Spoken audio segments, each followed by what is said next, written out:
Land Rover Defender is a real icon, not only when we talk about off-road capability, also when we talk about its unique design. But maybe that's the reason why it took Land Rover so long to set up a brand new one. But now it's the time. We saw a premiere last year at the IAA in Frankfurt, but now we're here with a brand new car in Africa to find out how it drives, what else it delivers, and if it got what it takes to be an icon as well.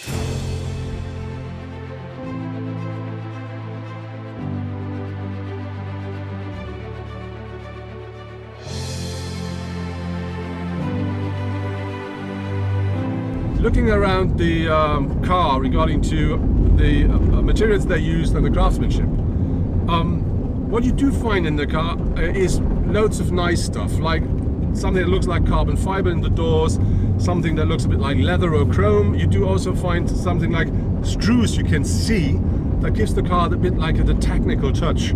And then you do find something like leather if you want. But if you look at the standard car, what you do find, for instance, here at the dashboard or the top side of the door is a softish material that looks a bit like a soft rubber. And when it gets dust on it, it doesn't look like it will last long, and it doesn't look like you may ever gonna clean it. But Land Rover told us that all the stuff in the car is designed to last forever and to be cleaned easily. To make the new Defender a very nice successor of the old Defender, the designers did a lot to make him look like a Defender. But of course the car still is boxy, but not as boxy as its predecessor, because one reason is aerodynamics. So you do find some more curves in the car, but I still think it really looks like a pure off-roader. So when you look, for instance, here, we have this very nicely shaped frames for the headlamps. By the way, the headlamps, they always come as standard with LED technology, and if you buy from the trim level HSE onwards, you will find them as matrix LED lights as well. Then you have the very nice big Defender signature here, and this special bumper. Yeah, you have to pay extra, but this really is a off-road front bumper and a winch as well if you want. And of course a proper underride protection is there as well. And something I really do like a lot with the old one, I do like it a lot here, is this up here. It looks a bit like these alloy stuff, but it's not, it's plastic. And the reason for that is not cost and not weight, it's only security, because if they get loose while an incident with a pedestrian, they look like blades, so you're not allowed to have them as metal anymore. And then we look from the front to the whole car, it really looks very massive, very solid. One reason are these wheel arches here, these plastic wheel arches. They really give the car a solid, very massive and off-roady look from the front. What I really do like with the Defender interior is the dashboard, because it looks modern and it is a handle, so you can grab nearly everywhere, and it's really very strong. And in the middle of it, the touchscreen is mounted. It looks like, it's hovering there.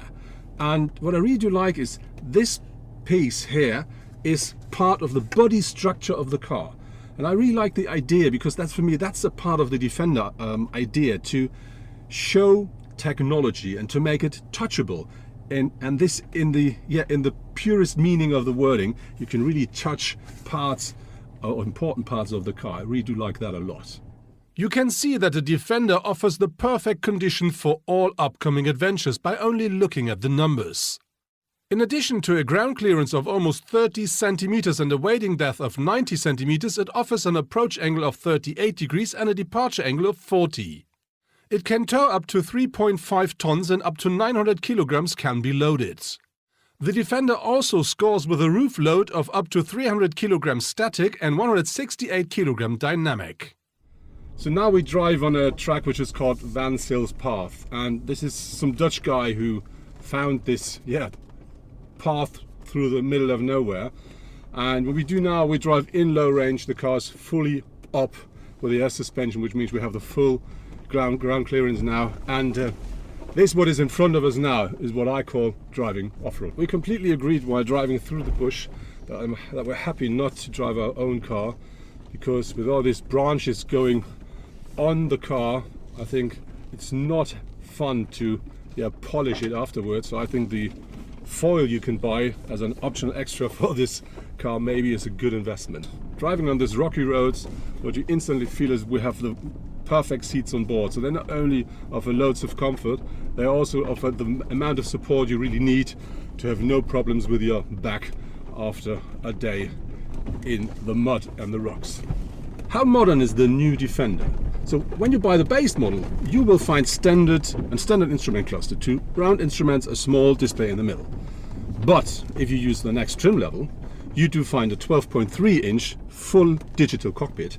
You do find a 10-inch touchscreen in the center console for the infotainment. And you do find 2 SIM cards mounted in the car, completely independent from each other, to provide you with connectivity. And for instance, that car can do an over-the-air update and still works absolutely fine. I think, what more can you ask for regarding to having a modern car? Ja, was man hier sehr schön merkt beim Berg runterfahren, ist eben, dass wir, when you drive in low range down the hill here, you instantly feel that with that program you automatically have the downhill assist activated, and so the car really keeps its speed. And if you want to go faster, you just use the pedal to give it a bit more of power, but you don't have to be worried about anything at all while driving downhill. When the new Defender hits the market, there are going to be 4 different powertrains available. There are 2 diesel. One is the so-called D200, which is a 4-cylinder 2-liter diesel engine that delivers 200 horsepower, and you can have the more powerful one, which is the 2-liter 4-cylinder as well. It's the 240, and that of course then delivers 240 horsepower. On top of this, you do find 2 petrol. One is a 4-cylinder 2-liter petrol engine. That is the P300, and that means 300 horsepower. And there is the new 6-cylinder engine, which is a mild hybrid, 3-liter, and that then delivers 400 horsepower. All of the cars, they always come with all-wheel drive, and of course they do all have, as standard, an 8-speed automatic gearbox on board.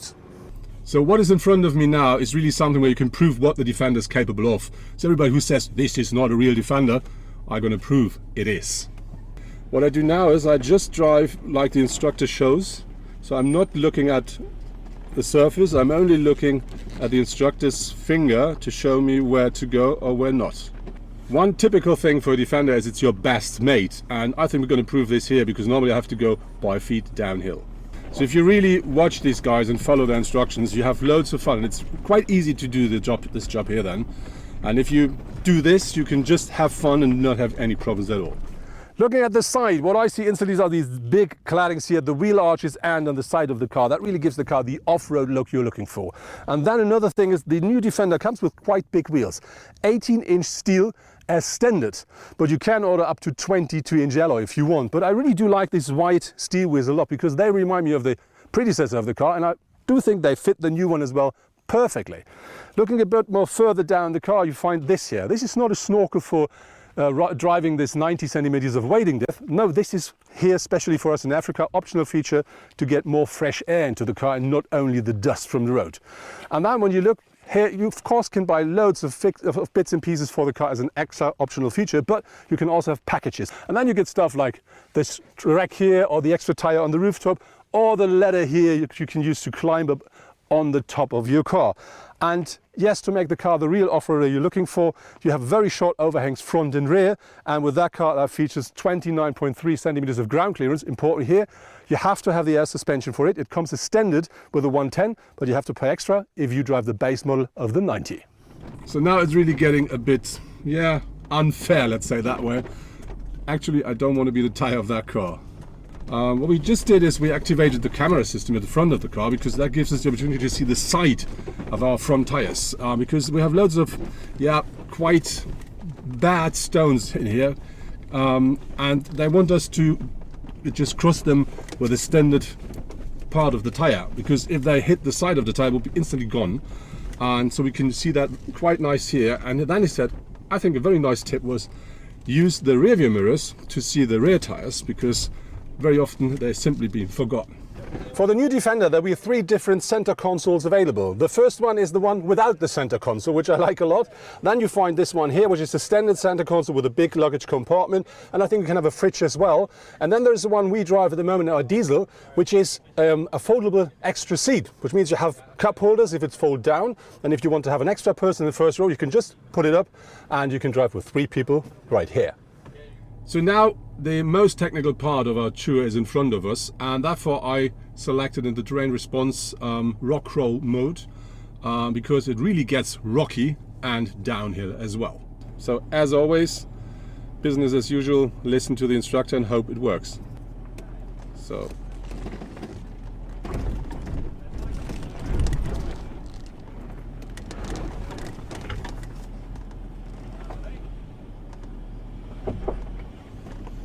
can really feel how the car works.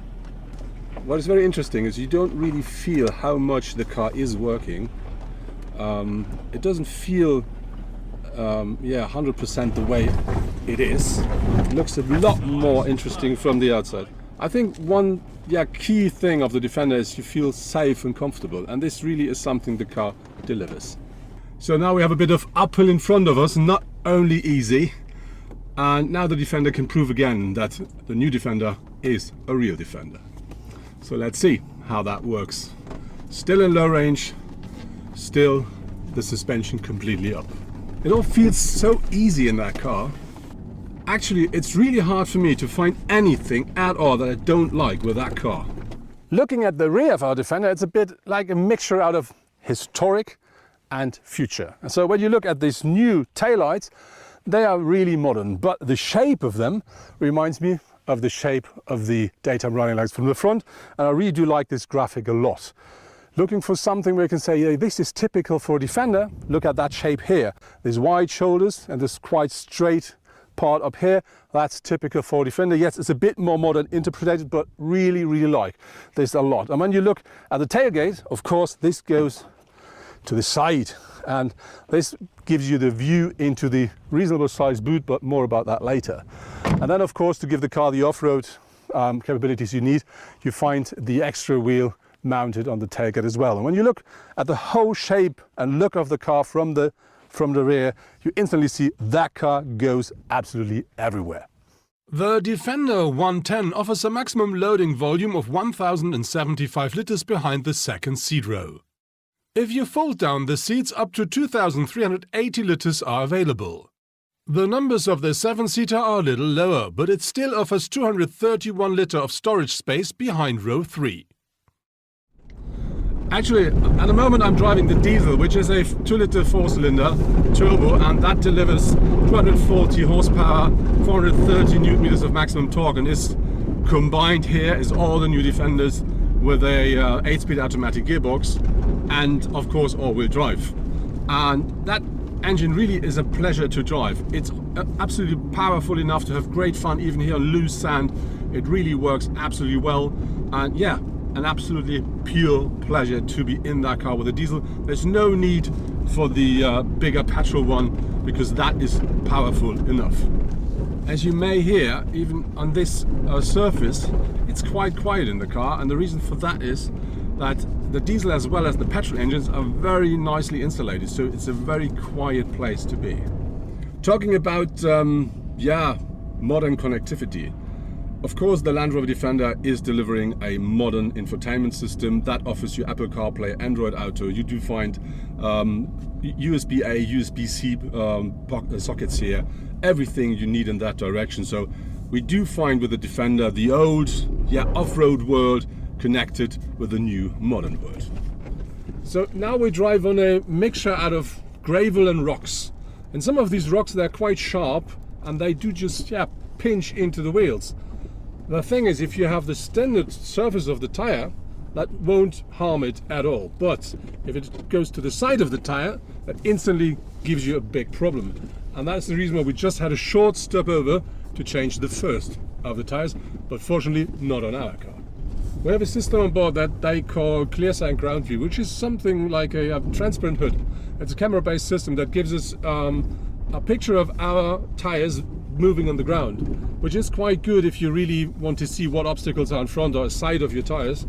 But to be really honest, while driving like now 20-22 kilometers per hour, you can't really use it because you're far too quick. But I think if you crawl and you really need to see what's in front or on the side of your tire, that's very helpful. So this is downhill now, and we can use the downhill assist easy here. And the good thing is we can adjust the speed of the downhill drive with the buttons of the cruise control. To just go minus, and you set the lowest speed, and that really works completely smooth and easy downhill. So we're here at the Scallop National Reserve Park, and as you see, very nice. And you're not allowed to drive in normally, but we have permission. And interestingly, this is a desert, sand desert. And as you see here, quite good sand, good for the car, easy to drive on. But a bit more down the road, or the path, loose sand, and so not only the others got stuck, we as well. So select neutral and lift it into low range. Did you hear what David said there, Alex? Yeah. So again, just creeping just to get onto the ladder. Cool, you're on, stop. So when you're ready, So you mean push it instantly. go. So full throttle.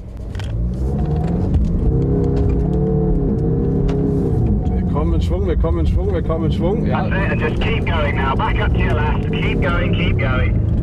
Jetzt haben wir den Schwung, den wir wollen. Okay, keep left. Jetzt können wir wieder zurück in den Track und können zum anderen fahren. During our trip through the Skeleton Coast National Park, we mostly followed an almost completely dry river.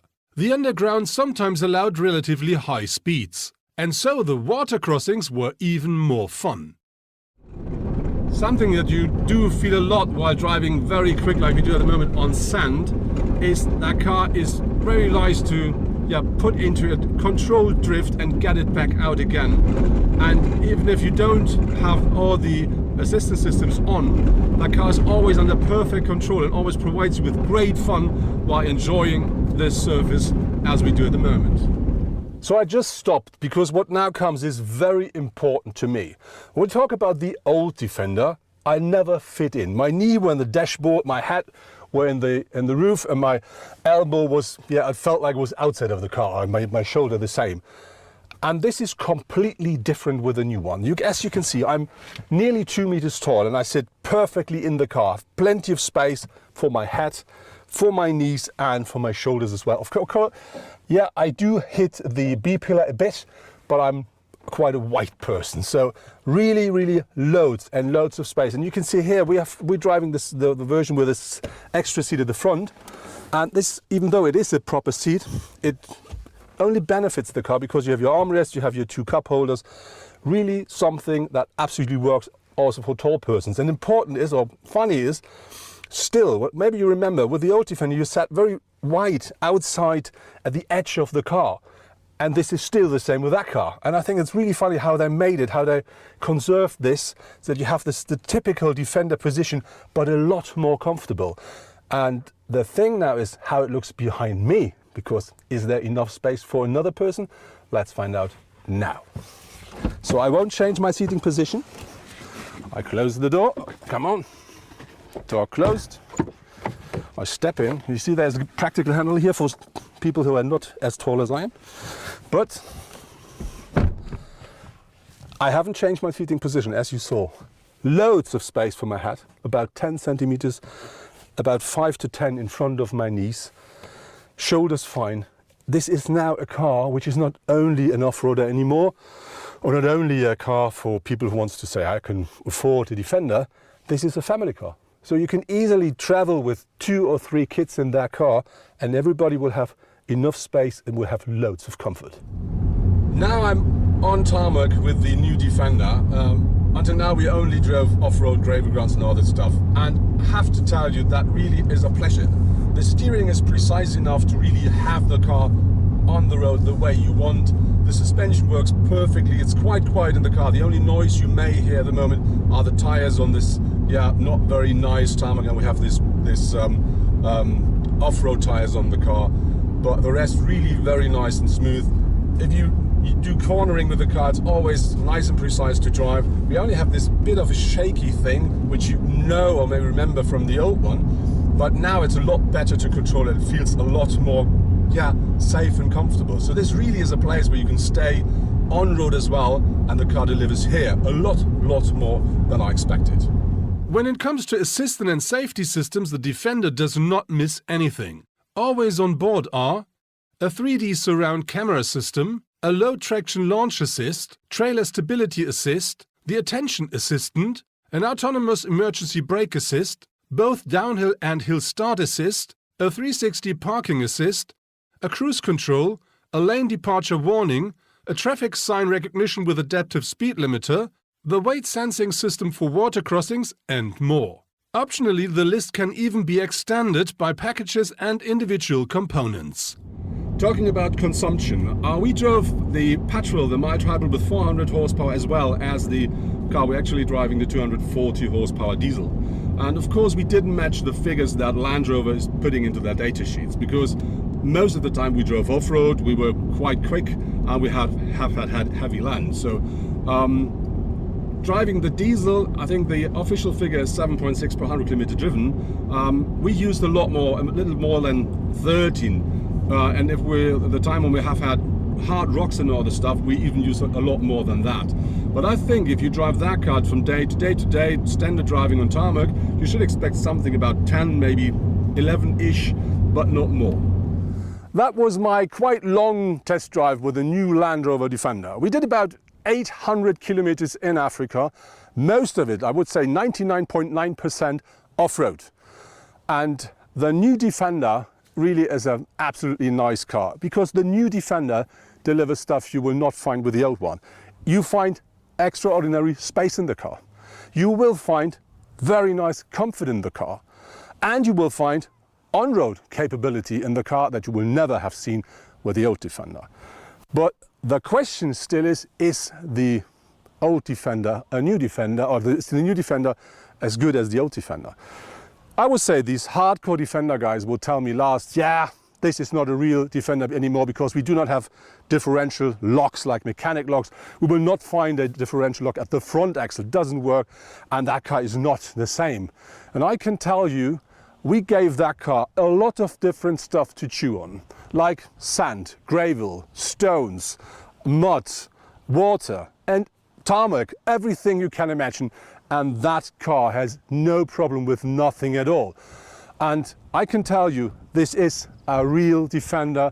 Maybe it will not be the perfect car for these 3%, 4% of hardcore fans, but for the rest, it is not only an off-road anymore. This now is a family car, and you will have loads and loads of fun off-road and on-road as well.